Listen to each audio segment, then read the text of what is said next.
welcome to episode 7 of the I Went Outside Today podcast. I'm one of your hosts, Chris. I'm Sheryl. I'm Sydney. Well, as we talked about right before recording, let's add up people's money collection spells. What are we up to now? I found a bus ticket. I am up to 45 cents worth of found change in the streets.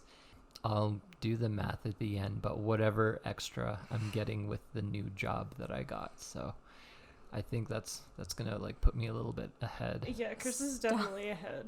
Stop picking up coins in the street. They're so filthy. So I found $20 in the most bizarre set of circumstances ever possible. I went to go do grocery shopping and then bought way more groceries than I actually thought I could carry home because I usually walk to the grocery store and back. And on my way back, while I'm like straining and like struggling to carry this load of groceries, I found $20 in the ground. And like I took a quicker route back than I normally would just because of how many groceries I was carrying. And lo and behold, there it was. Nice. So voodoo's finally kicking in. Apparently. Do you still feed the oil? Give it the oil? No, as a matter of fact, I just got so frustrated with it that like I've been neglecting it. Interesting. I've been treating it more like a house plant than a house pet. And so it seems like that better. I don't know. I guess it's kind of like a because it said you had to like treat it like a child. Yeah, it's treated like a child or like a pet. And now that you're ignoring it, it's trying to get your attention. Yes, I guess so. Yes, Hey, it's that's true. It's doing all the things that you've asked it to do. Yeah. Maybe I'm going to continue that. And what are your numbers up to? I'm serious. I found a bus ticket. That's it. Okay, just the bus ticket. So that's about like $3. Something, yeah. But so it was like a bus ticket that was like, you have to like stamp them if you go on the train. So there was only like 30 minutes left on it, but I just used it anyway to get all the way over here today. But other than that, like all my investments are like steady, or like my crypto's a bit down. It's like, so now I want some context for something that you said in our group chat, because I'm kind of curious. You said that you think the pendant is canceling out your other curse. So yeah. How did that come to be? Because I keep not getting fired at work. Okay. So I feel like, and then the one day that I didn't wear the pendant, I had extra bad luck, where I would say lately my luck has been like neutral.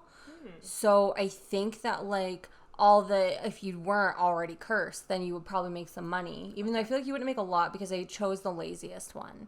So I feel like you get what you put into it. Like you cast a spell for 18 days and you got a job. And Sheryl gave her thing some oil and found like $20. And I've done nothing except for like mostly not forget to wear this thing. Mostly.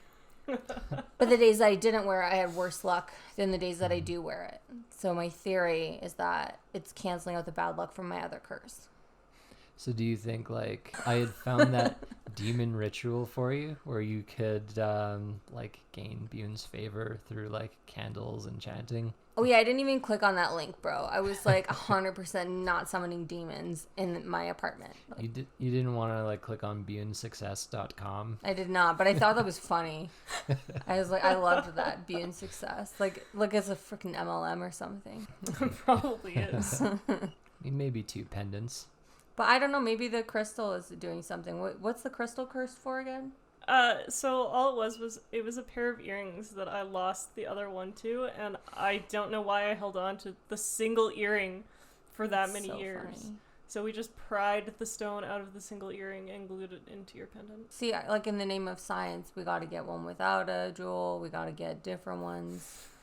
Wear a whole bunch. So more tests are needed, I think. But in general, my luck remains neutral, and I found a $3 bus ticket today.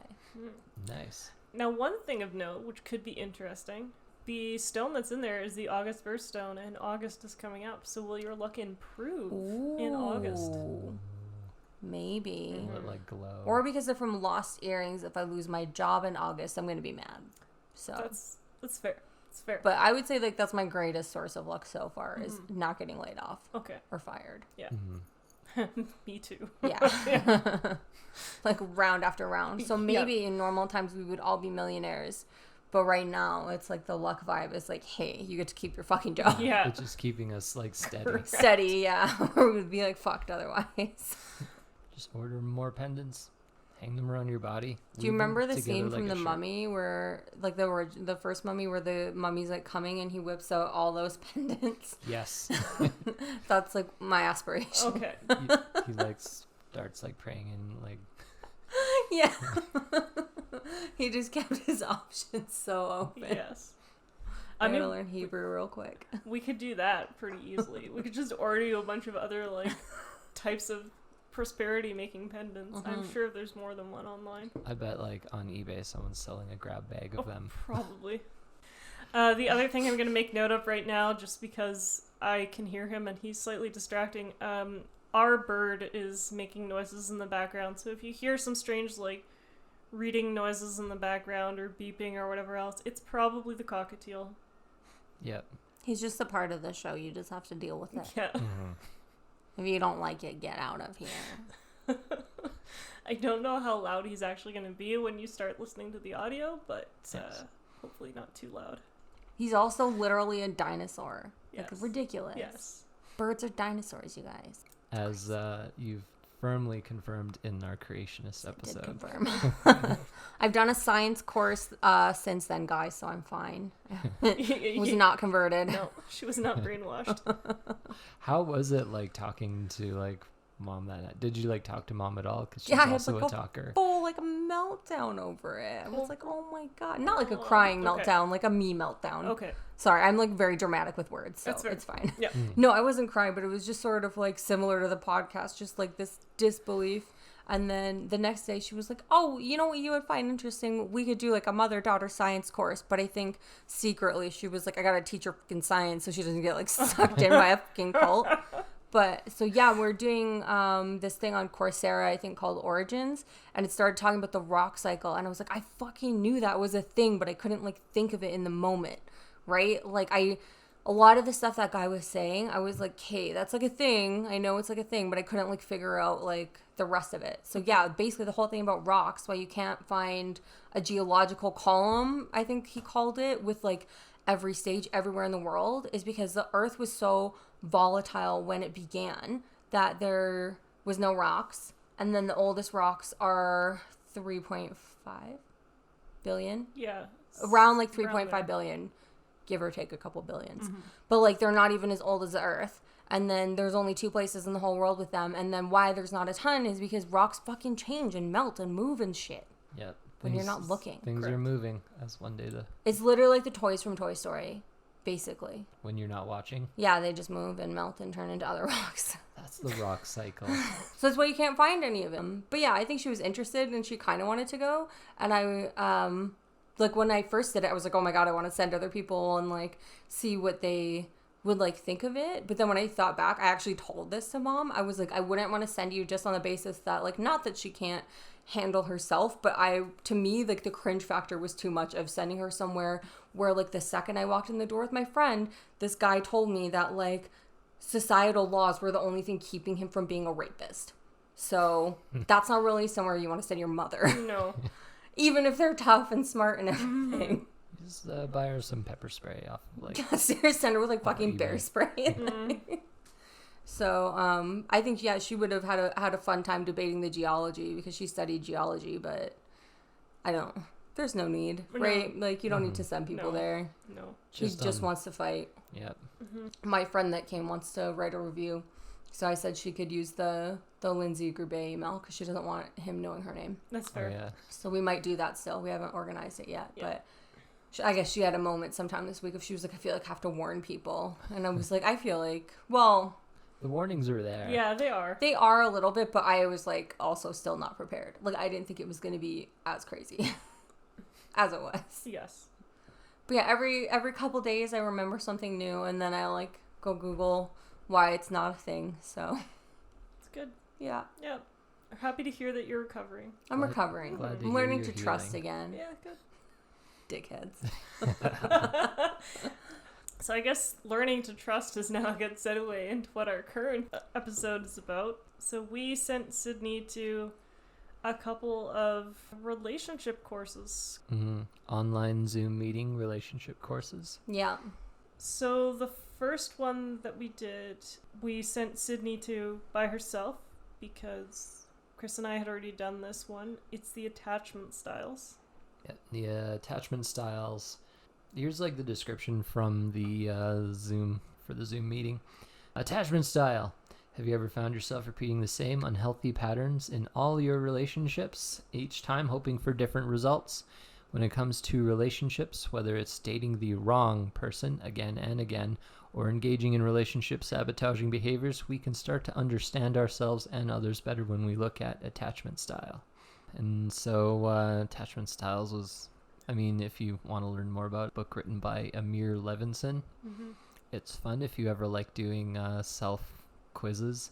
I don't, by No? the way. This is like not the Really? most fun for me. I don't want to know. I don't like, don't worry about it. Just like, let's ignore everything and pretend everything's fine. But how does that accomplish anything? And doesn't. Okay. I don't know. I've done a lot of like, I've done some, I shouldn't say a lot, but I have done like self-improvement stuff before this. I had to do 7 Habits of Highly Effective People for work. And then I had to do Landmark, which is like an $800 highly intensive 3-day course that I literally only did because my ex paid for it for me. Because I'm a monster. But I don't, it's just like a lot. It can be exhausting. Sometimes I don't want to think about myself. Sometimes I just want to like eat pickles and drink and like not, and watch Hamilton all day, every day. Full endorsement for Hamilton. 100 million % endorsement for Hamilton. Oh my God. Yep. But so I don't know. I don't love it, to be honest. I find it like exhausting. I like to maintain that I'm super smart and perfect in my head. Okay. And I did not get the most flattering results. Why don't you tell people what your results are, and I will tell you what mine are. Okay, so I didn't write anything down because I'm a train wreck of a human. Like, I barely certify as a human. But it was something like anxious preoccupied is what it's called. Okay. So I was 3.4 preoccupied and like 4.5 like anxious. So I was actually really close to the center. And what's like one of the things that they get into, because to me it didn't even make like a ton of sense. It made more sense talking about it today. It depends on like who you're with. That's if you are anywhere near the border. So as soon as like I kind of like thought about that, it was like, that makes so much sense. So yeah, anxious preoccupied is my attachment style type. It means that you like test people a lot, right? That's the main thing. Okay. So like Do you love me? Prove it. basically, but you wouldn't even really do it like that. Like when he was talking about like how I would need like more affirmation than other people, I was laughing a lot because like I went on one date with my ex and then I literally like left the fucking state and I was like, oh, we'll just like see if he texts me. Or so I was in the same state, but I was like pretty far away. And then like I left the state like 1 or 2 more times on him just to like, oh, is he still gonna like be interested? Like literally like psychotic. So I'm actually fearful avoidant. So fearful avoidant, just the brief description here says, in relationships they are uncomfortable depending on others. So if somebody is becoming like attached to me, I will pull away. Okay. Yeah. Interesting. And so I typically at the beginning of, especially at the beginning of relationships, I will actually avoid them like the plague. Like I will pull back oh so hard and avoid all contact with. Ooh. When How do you meet anyone ever then? So when I did the attachment styles thing, it was more of a like I need to learn what I'm doing wrong because like I took dating like I did everything else in my life because I science all things. So I'm gonna do these like courses to figure out why I'm not being successful. So when I did the attachment style course and I realized that was what was going on, when Chris and I started dating, I actually started going to see a counselor because I was picking up on those bad habits and I was like, I don't want to be doing this anymore. Aww. Yeah. And so we redid our attachment style quiz today just because I was like, I can't remember exactly what mine was. And I'm still getting like generally when dealing with people, I'm fearful avoidant. But in my relationship with Chris, I'm like at the very bottom corner of secure. Like we're like, it's the most secure it can be. Yeah. You did it. I did it. So it like that was what I took the course for. Was like, I know that there's an issue and I don't want to continue doing that. How do I avoid doing that in the future? Oh, well, that means we get to Yeah. keep you. That's right. I'm keeping her. What did he say? Your attachment style is like just it's not your fault or something. He said It's like it's like predetermined based on like your like very early like what you were like as a baby. Yeah, or what you when you were raised, how your relationship with your parents was. Yeah. But I'm like kind of right in between two styles. So like when we get into like the personality stuff, it was sort of funny because it was like, yeah, like these two sort of like opposing things I was with the same person, which I'm sure was like super fun for him. Couple of extremes. And what was your attachment style? Secure. Oh, well, how nice to be you. Oh yeah, like always both times? I paid to do like an online test because the first one I did was like paid, and I'm like, all right, this is the only way I'm gonna find out. Why did you pay for it? This was like $10. I had the same reaction, but it's fine. But yeah, and it came out as secure, which was sort of annoying because I paid $10 to find out that I was fine. Because you paid them. That's why they told you were secure. I'm just jealous. How secure though? I mean, I could. They sent me a graph that I could show you. Yeah, but... you can't come on here and brag if you're like right at the corner like I am. Like what I took away is when you're right near the border, that means I can be dragged into like anybody's fucking neuroses, like depending. Oh yeah. Well, we did one today. Yes. And like this one showed it on a grid, and it had me like right in the corner. Like 25? Like the furthest, like best corner? I think we did like maybe different tests. Okay. But I was like about as deep into secure as you can get. How nice for you. Yes. But also, how? I think at least for the general one, where did you score? Not for the relationship, because like again, it varies from relationship to relationship. Mm-hmm. So if you're basing it on our relationship, yes, I would say you're definitely secure. Yeah. But what did it have for your general score? My general score was also mostly in secure. The site I signed up with, like, it asks you to do it every month just for like tracking, and I guess they use the data for reasons. And you've always, like, I don't want to like whip out your whole childhood on the podcast, but you've always been secure? Like, is that sort of your takeaway? What different lives we've led.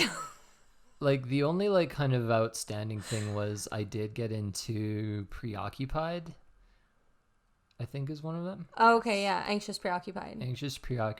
But that was in like November, and that's typically when I'm like dealing with seasonal depression, and I'm usually like very hard on myself. Like I feel like I'm the worst person. In November's? Yeah. I'll send you a cake. You should. Into December, and then January I kind of like even out. Yeah. Or by Christmas usually. And I think that's because of all the chocolate and candy. Yeah, and family time and a real serotonin boost during that time. One question I do want to ask you is because the online tests we do, or I showed Sheryl today, it also breaks it up between your friends, your romantic partners in general, and then your mom and your dad. I didn't do the long one. Okay. Yeah, I only did the short one, which is why it's probably like more general. Mm-hmm. Like in general, I am anxious, preoccupied. Yeah. So, yeah, maybe I should have done the longer one. I wasn't prepared, but also no one told me. I'll have to send you the link. Yeah, we'll send you the link. I did the some score. It's like some score out of 0 to 10 about like how rough your childhood was, though. Oh, I did one of those, but I was like kind of caught on it, like because I don't want to get like too much into it, but it was basically between like either a 5 or a 3, depending on how I interpreted some of the questions. Yeah. So I mean, maybe for safety, we'll go with like a 3, but it's on a scale of 10. And then in my attachment style, someone had an 8, and I was like, oh fuck, because it's like if it's like a ranking, and I can't think of the word of it right now. It's like 8 aces. Your aces score is like something about like how turbulent your childhood was. Oh. ACES? Yeah. ACES? I swear. I mean, I can look it up right now. Or ASUS, like the computer? No. Yeah, ace is like an ace. But yeah, so that's the attachment style. I'm so a little annoyed that you're just like secure. Really, you're just living your life here, being secure, doing your arts. I mean, if you've never like, this is kind of like based off a book, Attached? The Attached. I think so. Yeah. Just double check here. Did no one ever like traumatize you in your whole life? like what happened? I read the book, and it goes into depth explaining like all the different attachment styles, and I think in like as a teenager I was definitely anxious, but I don't know, something happened over time. Or it might just be that everyone as a young person is anxious in relationships because they want to be good at it. They want to get it right the first time. That's not me at all. I don't think it's fair for you to get secured just like off the bat all the time. Why do you think it's not fair? Oh, because I like clearly knew mine was going to be like just lunacy. Yeah. Like I'm not a functional human. So it's a little annoying. But also like, I don't know, you're a much calmer person than I am. I kind of had no idea on what to expect. I'm not the kind of person to say that I am like doing the best. So, a full disclosure, I agree with you. When Chris actually got the secure result when I was doing the quiz at the same time as him, I was a little bit like, really?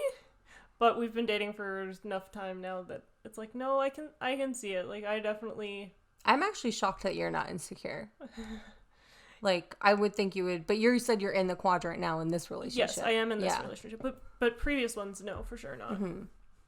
So, and it depends on your partner. Like, one of the things that goes into in the attached book is that it brings up the fact that if someone who is, like, fearful avoidant is in a relationship with someone who's secure, it can actually help adjust that person. Yeah. Because a secure person will do things in the relationship to kind of, like, even out that sort of emotional difference. And so that depending on who your partner is, like, you don't want the fearful avoidant or the anxiety avoidant trap going on, because that's where the issue is, right? One is trying to pull away, the other one's trying to pull together, and it just causes a huge mess. But the whole, like, if one person is secure, it's pretty easy for them to be in a relationship because they're not really having to, like, accommodate for anything. Yeah, if they can pull you into it too. Yes. But I would be interested to see what my actual ex was, but I'm not actually sure. You should ask him. Yeah, you could send him a quiz. On Facebook. He ignores me sometimes, which is annoying. But yeah, it would be cool to know his attachment style so we could, like, psychoanalyze how we all, like, you know, fell apart so hard. Predictions for him. It's hard. I feel like he's probably almost secure, which is fucking annoying. He's the worst. He's not. I would say, like, maybe secure. Definitely better than me. Whatever it is, it's, like, a less level of neuroses than me. But, like, maybe... So the next one that we did, Chris and I joined Sydney for this one.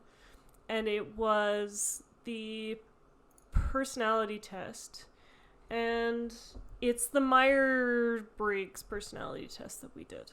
Yep. So if you ever see those personality tests where your personality auto-generates to, like, a 4-letter combo, this is the one. So I don't know which one of us wants to start on Should we this. say what the options are? Or maybe we should... Yeah, I feel like we should. Otherwise, they're going to, like, not care. Okay. So the first one of the options is introvert versus extrovert. Self-explanatory. This is the first letter in the 4-letter combo. Correct. Yeah, so there's 8 options, but 4 letters. Like, so not... Yeah. Yeah. 16 different combinations. Yes. But there's 8 options of letters. Yes, there's 8 options of letters. Yeah, that's what I meant. Okay. The people are with me. Yeah. In total, not just for the first letter. Yeah. Yeah. So the next one is intuitive versus sensing. Sensors are realistic people who like to focus on the facts and the details and apply common sense and past experiences to come up with practical solutions to problems. Intuitives prefer to focus on the possibilities of the big picture,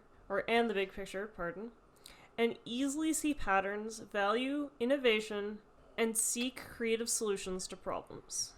Yeah. I was confused about that one. I was the most, because I got, like, intuitive. We'll get into it, but, like, I'm not, like, a creative person. So it was confusing. So the next one was T and F, so thinkers and feelers. I think that's pretty self-explanatory. Like, You either think it through or you react on how thinking is. correct. Yeah, that made sense. Yeah, so you either think it through or based on feelings. Yeah. Yeah. And then the next one was J and P, which is judgers and perceivers. So this one was a little bit confusing because I scored again, we'll get into it, but I scored in the judgers category, and I'm like, I'm not judgmental, but that's actually not what it means. So judgers tend to be organized and prepared. They like to make and stick to plans and are comfortable following most rules. Whereas perceivers keep their options open, like to be able to act spontaneously, and like to be flexible with making plans. So those are the personality types, like the options. And then again, like Chris said, like that equals up to like 16 different options of what your personality can be. Yep. No other personalities are possible. None. As we discovered during the thing, like you can be, because like it's letter pairs on a spectrum, and so you could kind of be like right in the middle on both. Like I was right in the middle on extroversion and introversion, which could mean like I'm a couple different personality types. Yeah, you were the worst. You were like the loosest. I think technically I was the loosest. I had 4 options. Chris He had only 4 had options. Oh, you only had 3? Mm-hmm. Good job. Yeah, I was the worst. The only thing that I like scored really high on that I didn't flip-flop on is I am 100% an introvert. I scored 44% introvert. Oh, I wanted to start with this. So, Sheryl, you were the most hardcore Yes. introverted. And then what were you? I'm introverted, but by like 3 points on the scale. So like I could easily go into extroversion territory with a little bit of effort. Guys, there was like a bingo sheet that we had to do, so I'm just looking mine up. I was like 11. There was more than these numbers, but I was like an 11 versus 7. So I was 11 for introverted and 7 for extroverted. I think it was like an 8 or 9. Yeah, so so you would be the most extroverted, quote unquote. I'm Yeah. an were- ambivert. You were right on the border. I was like more squarely an introvert, but Sheryl was like a hardcore introvert. Yeah, I am like 6 points extrovert and 15 for Which I guess I introvert. didn't see because I feel like you try so much harder than me. Well, so this comes back to the whole idea of like wanting to change the type of person that you are. I'm working really hard on not being as much of an introvert. It's one of those things that's like really frustrating because like in your head you've got this idea of what the ideal person is, and when you look at your profile or you look at your personality type or whatever and you're like, I'm not that person, I'm not that ideal person, you'll kind of like gravitate towards wanting to be the opposite of what you are because you're like, oh well, I'm a terrible person. So I've been working like really hard on trying to change the introverted part of myself to be a little bit more extroverted, which is probably like banging my head on a brick wall because clearly I'm like the most introverted of everyone. But I guess in my head I feel like extroverted people are better.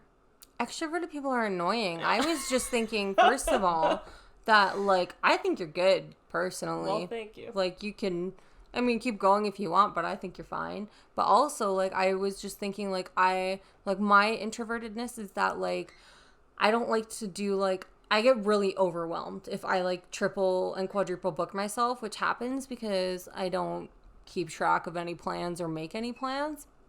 But there are certain people that I am never exhausted around, and like I would say that you two are like squarely in that category because you're like low key like normal people. Where like certain people I would like really need to recover after like hanging out with them. I don't think extroverts are better. I think they get further. Yeah. I would say. I also think things are like more skewed in their favor because like the statistic they gave, I think, is like 1 in 4 people is an introvert, so the other 3 are all extroverts. So they've got population rules. Like Yeah, I was literally worried everyone in my office was going to think that I was straight up autistic because I'm not great at small talk. I will never be the person. I'm totally happy to just like walk in and like sit down and not say anything. And my boss would always make a point of like saying good morning because he's like not a monster. And then him and my other boss, like they'll be like, how was your day? And I'll like tell them, and then it'll take me a minute to like ask how their day is because I'm like not great at small talk. So definitely interesting doing this stuff. We all scored mostly introverted, with Sheryl being the most introverted, and then me, and then Chris. Which, why do I have to do the things if you're the least introverted? How did that happen? I think because you're like, I can't plan a goddamn thing. So, the funny thing is, because I'm so introverted and I'm trying not to be as introverted, I actually do a lot of this stuff. I don't know if you've noticed, but a lot of the stuff we've suggested to you to do, I've done. Yeah. Yeah. That's why I was shocked that you're the most introverted. But so that means that, like, even though you are going and doing this stuff, you have to recover a lot more. I do. You have to, like, go hide in your hidey hole. Yeah, I do. And it, coupled with social anxiety, it is actually very hard for me to, like, push myself to do a lot of this stuff. But I'm trying to, because I feel like it'll improve, I guess, me as a person if I can break out of those molds a little bit more. I think you're fine if you want to be introverted. Yeah. But I also think, like, you're not going to probably do as much stuff. Oh, and can we say, like, I'm not sure how much we're shouting this guy out, but, like, I really liked him. And, like, a lot of his stuff is just, like, do you want to go ahead? Go ahead. No. Continue. I was just going to say, like, a lot of his, he was a, should I say the type? He's the same as Chris, so he was an INTJ. Yeah, he was an INTJ, and I just thought it was, like, interesting that, like, if you get into the stuff, you could look up what that means. But it was interesting that he, like, kind of dove into all this and tried to, like, accumulate all the information. He's just, like, a likable person, I think. And yeah, a lot of it's, like, out there. So I guess we never told you. So this guy put on the course that Chris and I met at. I just had the biggest happy face because I love that they're together. So it's interesting because I got the impression the first time Chris and I did a course with this guy that, like, he was doing this solely to meet women. He was trying to, like, the leader was trying to meet women. Yeah. I can see that. 100%. I got that impression the first time we went to one of these things. And so there was actually some concern because apparently Chris and I were the first couple to actually meet through one of his events. And oh my god, really? Yeah. So how come? Oh, he didn't recognize you because. No. Okay, so I'm so sorry to interrupt. I apologize for the millionth time, but can we segue to this? I took the first course as Lindsay Grubay, and then when I signed into today's session, I signed in as Sydney because I'm a fucking train wreck. So then Sheryl had to be Lindsay. So I ended up being Lindsay anyway because what happened was the course was supposed to be on a different day. He had booked an event through Eventbrite, and then he didn't realize that they had not canceled their Eventbrite ones. So in fact, they've moved them to Tuesdays. And we went to do it today, and I had to email him the thing being like, yeah, just an FYI, like, actually, we have 3 tickets for today. And he's like, oh my gosh, like, let's sort this out. Like, that, I'm so sorry. And I was like, oh no, it's perfectly okay. So I called him as Lindsay Grubay because I forwarded him the email as Lindsay. He knows who we are now if he finds this, and he knows that we're liars. But I did think it was really nice. So he hosted today's event for only the 3 of us. Yeah, it was very nice. We got a private screening. We did. Yes. Screening is a screening when it's online. I think so. I feel like it was almost like better for me though, because I, like, in the first group I didn't speak up at all. Yeah. So it was like the smaller group with people I'm comfortable with was, like, good for actually exploring. I got more out of this than I got out of the attachment style. Oh, that's good. But yeah, so we were kind of worried that we were going to be recognized because Chris's friend who was on our good friend Anna. Yeah. Who was on our virtual speed dating episode. Anna. She went to one of the events following when Chris and I had met, and she brought up to our host that, in fact, we had met at one of these events, and he was super excited. Like, crazy excited, to the point that both of us were kind of concerned that he might recognize that we were the couple that met at his event. I thought I had a good lie though, because I was the Lindsay last time, but I didn't say anything. So then, because of the way that our personalities are, which we'll get into, I was like, oh yeah, it was me last time, but I just used Lindsay's email, and Sheryl is now the Lindsay. Yes. We need more fake email accounts, you guys. I almost answered so many times when he said Lindsay because I've been practicing. Yes. So he is a very nice guy and he's very smart, and the basic premise of what he does is he does these relationship courses. And initially when we did the first one with him, he had kind of said that his idea was that like people aren't dating properly and that they need to learn how to date properly. Mm-hmm. So the one that Chris and I did before we had met was like a crash course in everything all at once. And so it was all this stuff? It was all this stuff, kind of. So he only did basics. Like, we didn't do any of the tests for, like, the personality or whatever else, but he would bring it up, and he'd be like, oh, well, that's how this goes. And so he basically got you to do, like, a rundown of, like, everything you wanted. So you rated everything you wanted in a partner. And then he had you rate yourself on that same scale. And he's like, well, if you want someone who's, like, a 10 and you're not rating yourself as a 10, why the hell are you looking for somebody who's that much better than you? You need to improve yourself so you're at that level that you want to be if you're meeting the partner you want to meet, which is a very interesting concept.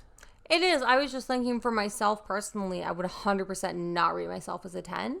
But I'm also not looking for a 10. I'm just looking for someone who's not fucking annoying and who doesn't get me deported out of country.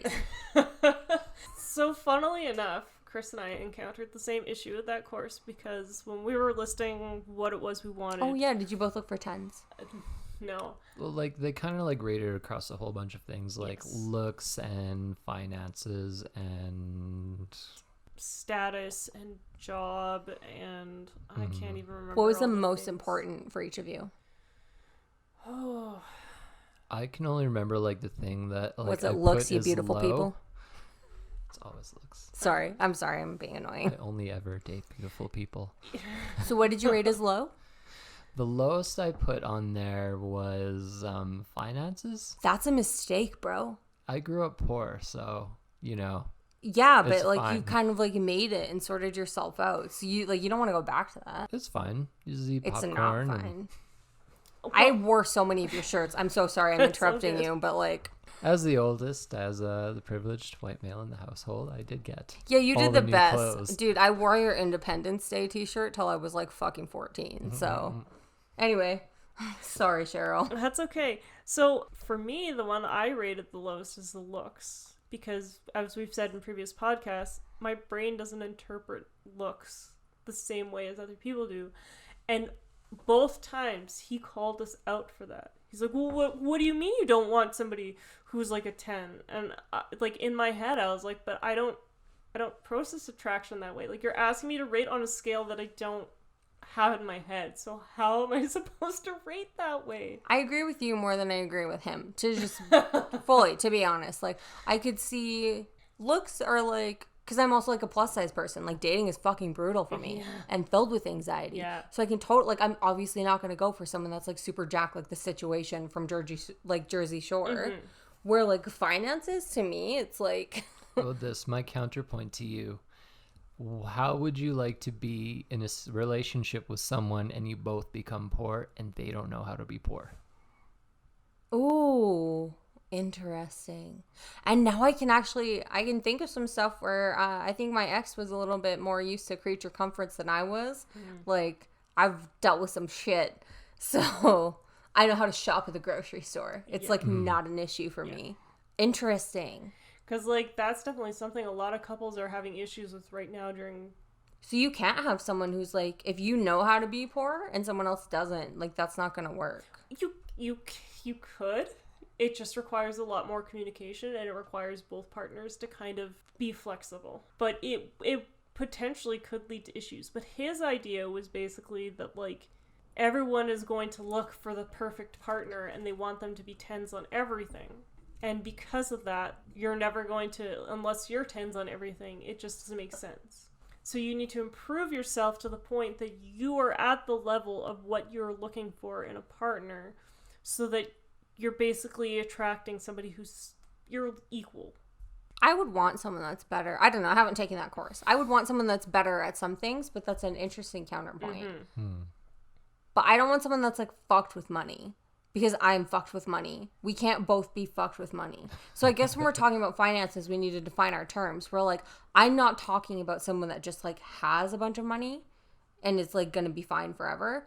I'm talking about someone that can like handle money in a tough time and can like sort it out and isn't like a full fool. Like I paid $20 a pack for cigarettes in Australia.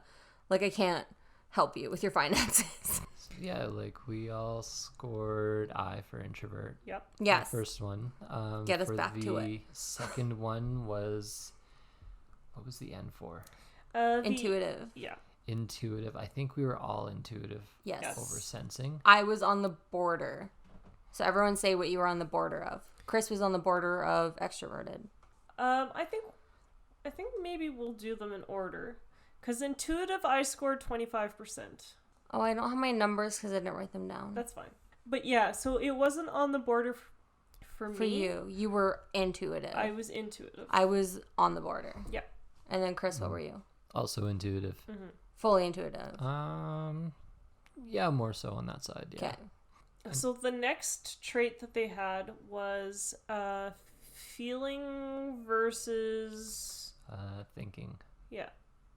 I feel. Yes. Good job. I was a fully in the feeling category, which I actually didn't like because I wanted to be in the thinker category, but I can't be friends with y'all. I'm okay with that. I'm fully just like, here are my feelings. Let me vomit them on the world. So this is one of the ones that I was on the border on, which I guess technically... So here's the thing. He went through and made us take the quiz, not talking through the course. So we just took the quiz without any sort of like explanation of what each trait was.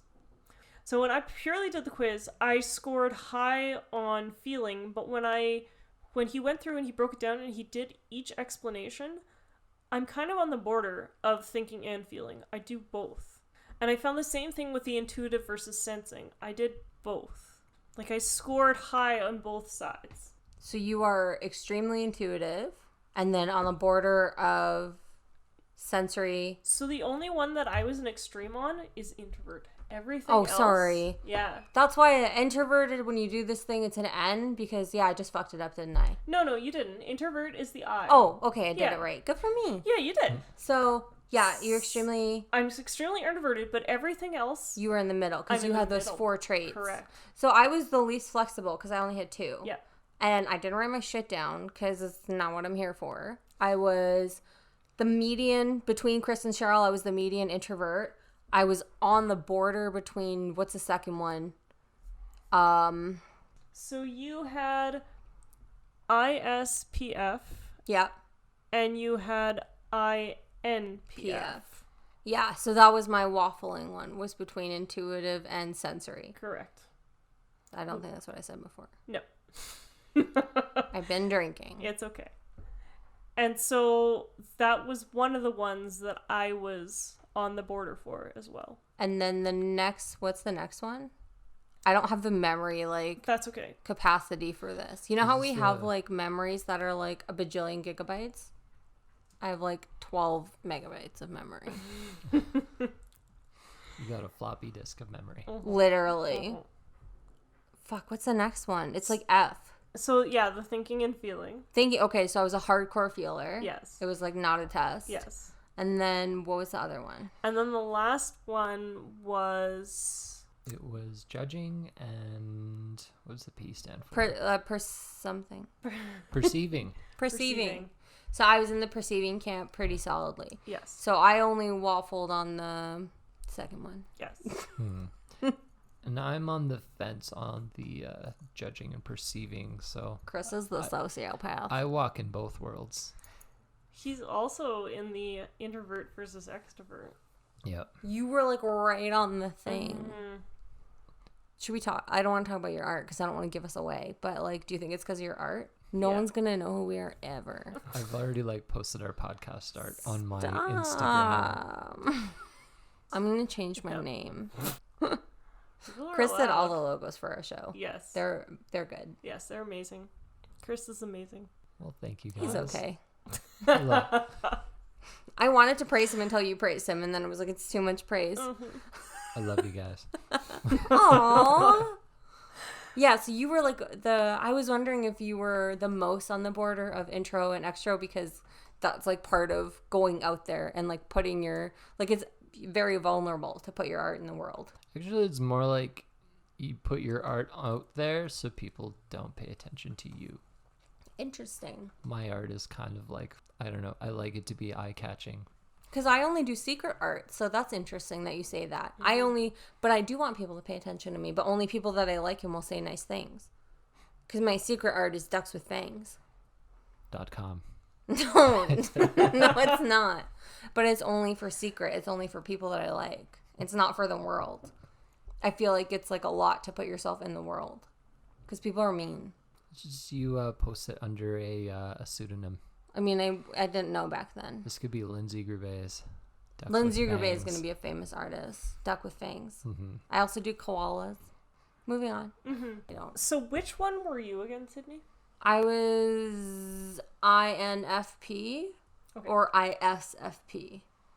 So I was an adventurer or a mediator. So Chris got the architect when we did the quiz first through. INTJ. Yep. So it says that these people are imaginative and strategic thinkers with a plan for everything. Guess. I don't know. I'm more of like a make up a plan in the moment. Mm-hmm. So I don't have plans for everything at the moment, but give me a couple minutes. Just for like a quick shout back, I remember as like a kid one time being so mad at you and being like, you're crazy. And you, like, cool as a cucumber, were like crazy as a fox. So when I read that, I was like, yeah, that guy, like, I get it. Like, it made sense. I got fox madness. Crazy as a fox. So for me, I got the advocate. So it makes me laugh every time. Anyway, quiet and mystical, yet inspiring, and an tireless idealist. There were so many things in there that were like, rare, blah, blah, blah, seeds of magic, and blah, blah, blah. And I was like, I don't know if I'm rare or magical or... I think you are. Okay. Yeah. It can be a little grandiose in language, kind of like astrology. Yeah. And it doesn't always, like, pair up. No. Like, we were all, like, in between. These are the ones that we mainly were. Yes. So Sydney got adventurer, which is flexible and charming artists, always ready to explore and experience something new. Which is funny because I have a lot of, like, anxiety about all of those things. I would say I'm, like, the least artsy one here. But I used to be more artsy. So this was kind of something that I thought about while we were taking the course. And I would like everyone's opinion on it because I am kind of curious. How much of it do you think the personality types are influenced by the fact that... Because it's, like, our host, he sounded very much into this topic. Like, it was something that he was very passionate about. How much of what he's doing do you think is influenced by the fact that he has read the profile and he's like, fantastic, I fall into this category, this is the way I'm going to behave, and that he's now structuring his life based on what this personality profile is? Ooh, like, you think he fell into his, like, so, like, solidly that... What, do you think it's, like, a justification for how to be? Kind of, or that he feels like because he matched that personality type, he needs to act that way. See, I would say the different. I feel like based on what he said he was, like, he really had to get to the bottom of it. Because, like, to me, it reminds me a lot of, like, when people believe in the zodiac, like, their, like, astrology sign. Where it's like, oh, I'm a Taurus. Yeah, and so, therefore, these are the qualities of a Taurus. I'm going to act like a Taurus. Like, it kind of, because we've never tried to, or at least I haven't, tried to live my life based on those traits. Like, I've never been like, oh, I'm such a mediator, like, that's such a mediator thing to do. Like, it just doesn't register in my head that way. I feel like based on what he said he was, I felt like there was, like, some genuine intent to, like, fight against it. Yeah, fair enough. Is what I would Yeah. assume. Yeah. Without, fair. like, giving away who he is and everything. Yeah. I totally agree with you that, like, because, like, when I got diagnosed with depression and ADHD, I was just a dickhead for a little while. Yeah. Because I think everyone goes through that, where you're like, oh, well, I have these things and I'm going to act this way. And I know other people, like, right when they got diagnosed with anxiety. They were just a fucking mess, and they'd be like, oh, it's just anxiety. Like, Yeah. you have to kind of fight against that a little bit under certain circumstances. For sure. What's a way to say it without getting canceled, Cheryl? I don't know, because, like, for me, it just seemed kind of weird, because we're all waffling on at least one trait or another. Yeah. And for him to be like, no, I'm a solid this person, just seems so weird to me, because, like, so for me, this was kind of an interesting thing, because I had taken this course years and years and years ago, like, when I was in high school, and I got the same one that I got this time. But then I went through, like, a terrible breakup, and I took it shortly after the terrible breakup, and I scored completely different. And I was like, oh my gosh, that personality trait that I had the first time I took the quiz, it's now gone. Like, it's completely changed, like, I'm a different person. But now taking it again, I'm back to that same person again. Ooh, and interesting. So for me, it's a little weird, because it's like, well, the situation, and maybe it's because I was so close to the border on those things to begin with, that, like, it just kind of pushed me over the edge one way or the other.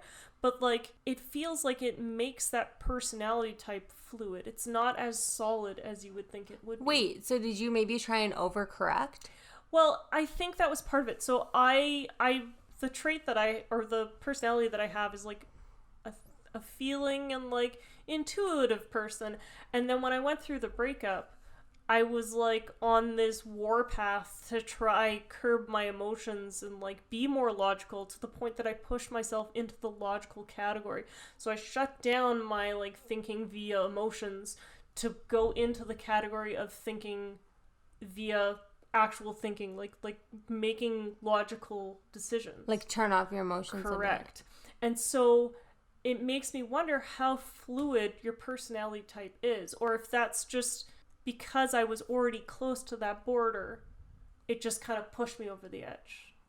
Yeah, if it was a certain kind of personality type, Yeah, that, like, could just push you in a different direction. Like, so I understand that more with when we're talking about attachment styles, which I originally said, like, off the air, but I'll just go ahead and say that, like, there was a person that I was not my official ex, I was not officially, like, involved with, but, like, literally pushed me to the edge of and what is it, anxiety, an anxious preoccupied. correct. I feel like I'm more normal now, but in that situation, which took up a lot of my fucking time, wasted a lot of my life, traumatized me a lot, I was, like, fully being, like, the worst version of that category.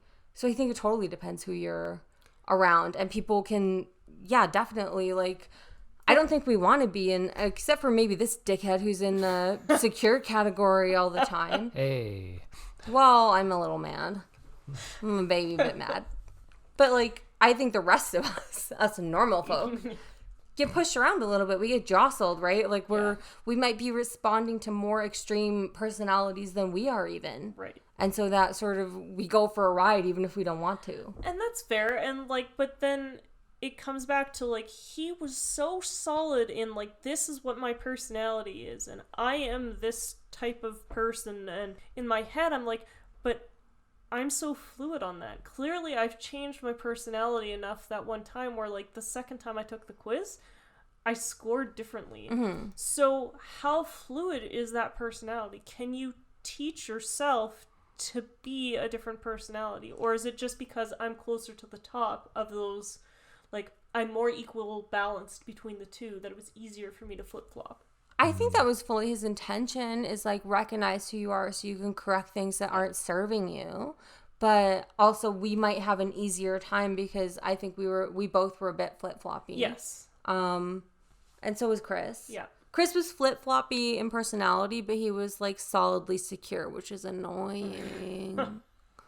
I'm derailed. Someone get us back on track. Okay. So one of the other things that I wanted to ask, I kind of got the impression, because Chris and I did it as a couple, so we were both kind of on the screen. And it was funny because the hosts seemed to have this impression that because we're a couple, we've got to fight all the time. And he kept trying to, like, push us towards being like, oh, but you guys fight about that all the time type of idea. And it was like, no, actually, like, we're pretty good at communicating. And so Chris and I were kind of talking about this before Sydney arrived. And Chris, you brought up the point that it could just be that he's always dealing with couples that are like at wit's end and trying to like improve their relationships, that he's used to people. Yeah, like a person who runs couples workshops probably doesn't see like the best of all the couples. Yeah, I would say. And like I think that you guys are like pretty atypical, honestly. I just would. Well, I just mean like you seem to get along all right. Like I love Sheryl so much, I want to keep her if they break up. I'm kidding. I'm not kidding. I think that you are the atypical. You're not very dramatic people. No.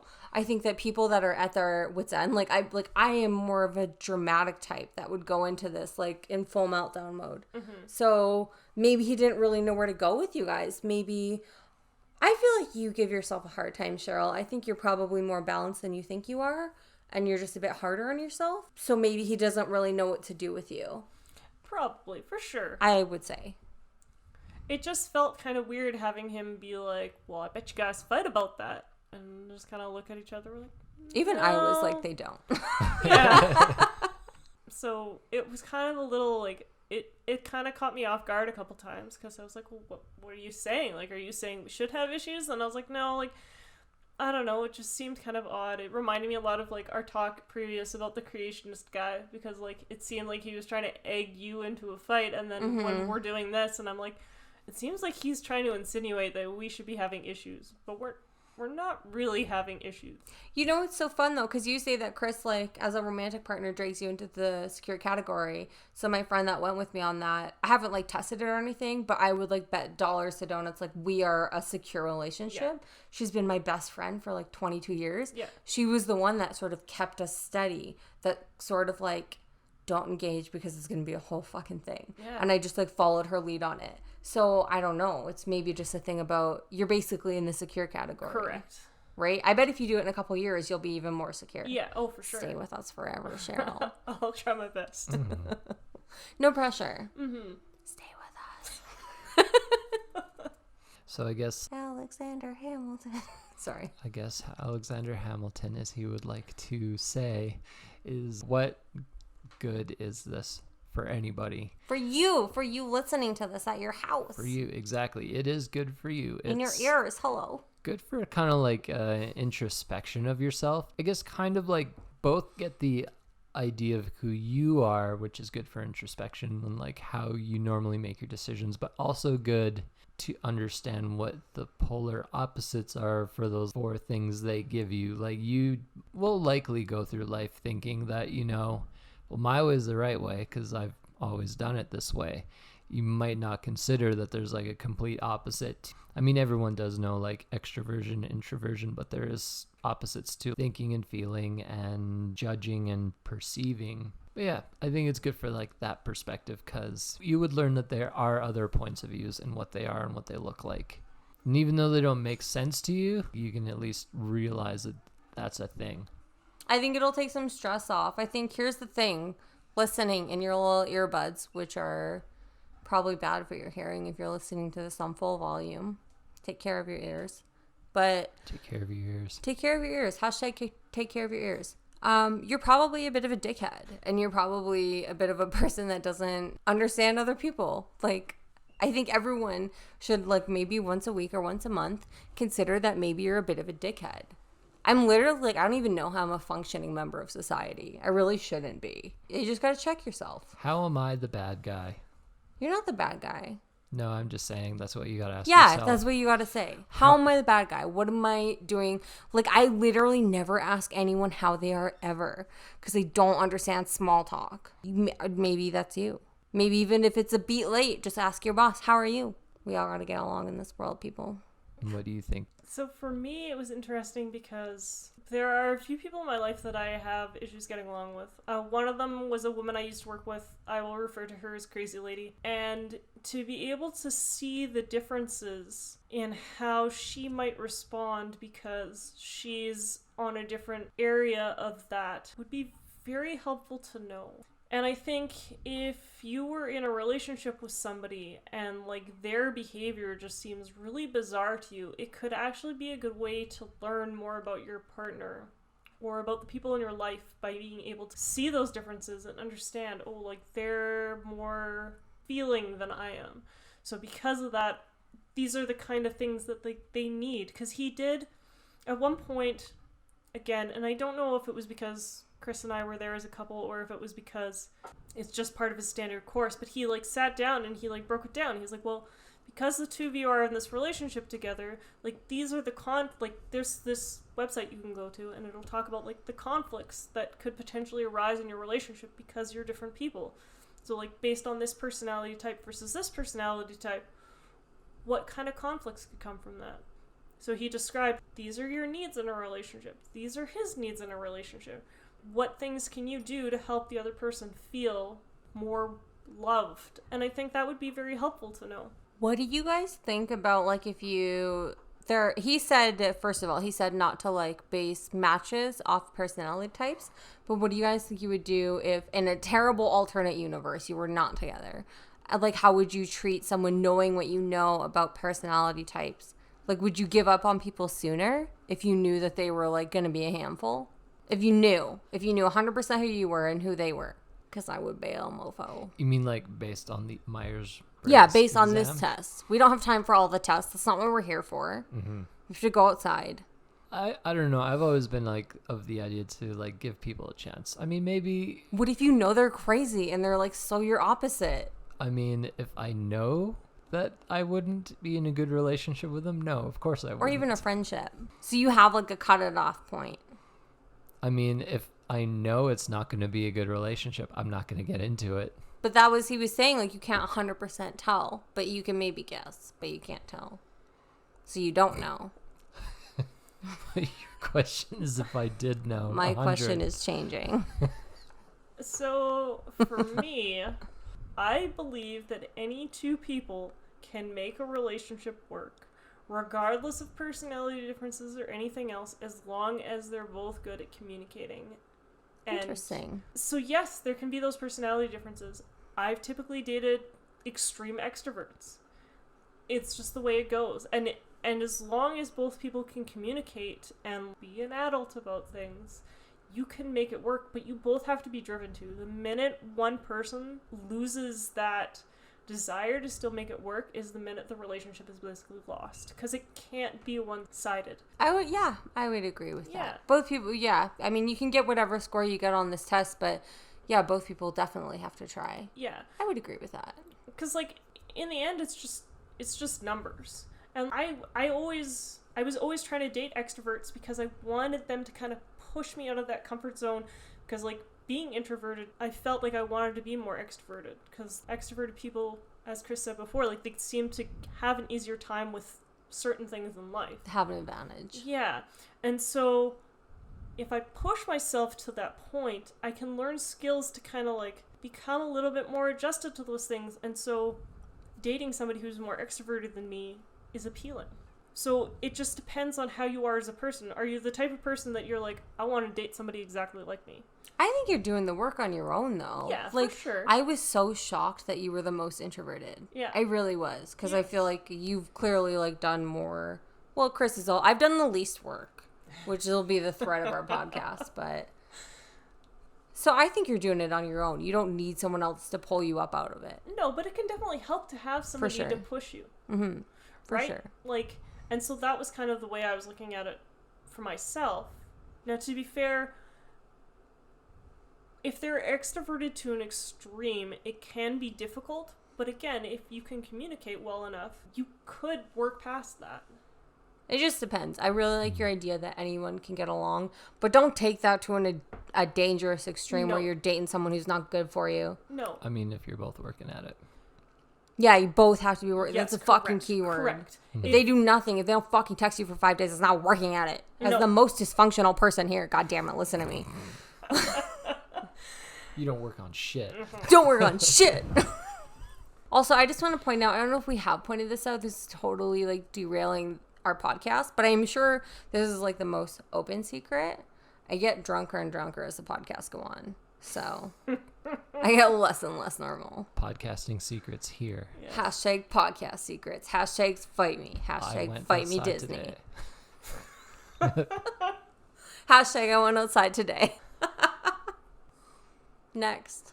Hashtag next. Yeah. So I think that's all we got for today, but Yeah. it's part of our new segment here. Oh, I'm ready for it. I've got some new names, and Wait, I just want to be clear. This is a person that I did not date. He's just the worst person I've ever met. yes, this is a. I think I said sometimes it's like X because it's easier, but we did not officially date because he's a monster. Go for it. that you Sorry, always I'm gonna like linked his name to a demort, a Voldemort. a Voldemort. He who shall not be named. So Cheryl and I both have 5 guesses each. Go for it. So my guesses are Jacob Demort, Nope. Craig Demort, No. Dennis Demort, No. Why would I date a Dennis? Are you? What is wrong with you? Sorry, Dennises. a Fred Demort, Not a Fred. I had a boss named Fred. Hey, Fred, the boss. and a Ned Demort. Not a Ned Demort. Okay. Cheryl, let's hear it. I have Really channel like Fuckboy Nation. Thomas Demort. Mm-mm. Okay. I have Jackson Demort, Nope. Cody Demort, Nope. Sean Demort, Nope. and Andrew Demort. Nope. This is my favorite game. Is it more fun when you're drunk? No, it's equally Okay. fun. Yeah. Because you're never going to get it. Because there's so many names. How close have we gotten? Not at all. Not at all. So not even like in the neighborhood of a rhyming name or What's the anything? neighborhood? Okay, nothing is rhymed with it. Okay, What? He's giving me a we'll look. guess it. You're not in. Nothing has rhymed with it. What is the neighborhood of names? Like, I don't know, like an Aiden or a Jaden or a Braden or a Caden. Or I know an Aiden, but he's not the Aiden Demort. But I do know an Aiden. like names that rhyme are kind of like No, close-ish. Yeah. I'm pretty sure. I'm confident enough to say it again that nothing is rhymed with it. Ah, another clue. There wasn't a clue. Nothing rhymes with it. Oh, I guess it's an X clue. I'm not going to tell you what it rhymes with, or that'll give it away. I also, the other clue that I did give you was that there's like a whole name, and I didn't blend the whole name with it because that would be fucking silly. Yes. And it's a fuckboy name. It's a fuckboy name. And it's a common name. Ish. Ish. But you didn't get it yet. You didn't get it yet. We'll keep guessing. We will give $1 million to the person that guesses it. Do you think the person himself? He cannot have $1 million. He can go fuck himself and die in an alley. So Sydney is going to award 1 million of her own personal Bitcoin dollars. I have no dollars, just FYI. Try and sue me for it. Hashtag come for me. Like, I have nothing. I own nothing. I take it back. I won't give you $1 million. We'll see if I don't cut this part out. Cut it. I want a tiny house. I really, really want a tiny house. That's 3 stories high. How is that a tiny house? Well, because it's going to be tiny, but it's going to be 3 stories. I think that's a lighthouse. Oh my god, it is. I want a lighthouse. That's what I want. That's why I keep you around. Okay, so what did everyone learn today? We all have different personality types, and we all have to get along in the world. And also, you could even use this for like, why is your boss such a fucking crazy person? Because they're probably at the other end of the scale from you. That's all I got. People that you hate, anyone that you hate, they're probably at the furthest extreme from what you are. That's all I got. I think I said all I got. I learned I'm a panda. Because you're rare and fascinating. Yeah, girl. Oh, I learned I'm like Dr. Gregory House, Yeah. who is also an INTJ. Yeah, that makes me uncomfortable because I'm like obsessed with Gregory House, but like I feel like he would be mean to me in person. People are I idiots. was going to say Chris is kind of mean to you in person. He is kind of mean to me in person. Fuck this guy. What mine were off on the animals. Mine were off. It was like a kitten that was like harmless or something, and that was like not correct. I was a little bit laughing. Yeah, I can't remember what the other one was. It was like harmless and sensitive, and I was like, I'm super sensitive, but I'm also here to fuck you up. Like, I'm not harmless. And then the other one, I went with like a whale or something that was like free spirited. Yeah. I'm a free spirited whale. Don't fuck with me. Anyways, that's our podcast, I think. Yeah. I hope you learned. Thank you for tuning in for this episode of I Went Outside Today, the podcast. I am one of your hosts, Chris. I'm Cheryl. And I'm Sydney. I do the things. Or sometimes I do the tests. Bye. The end.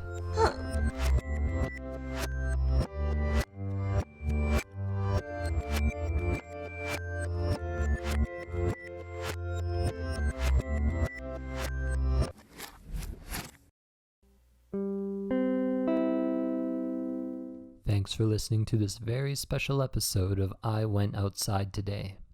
If you have comments, compliments, or just suggestions of what Sydney should take part in, send them to us on our I Went Outside Today Facebook page or by email to iwentoutsidetodaypod@gmail.com. Also, if you could give us a positive rating and review wherever you listen to your podcast and share us with your friends, we would really appreciate you helping our small podcast become a little bigger. Bigger. Bigger. Bigger. Bigger. Bigger.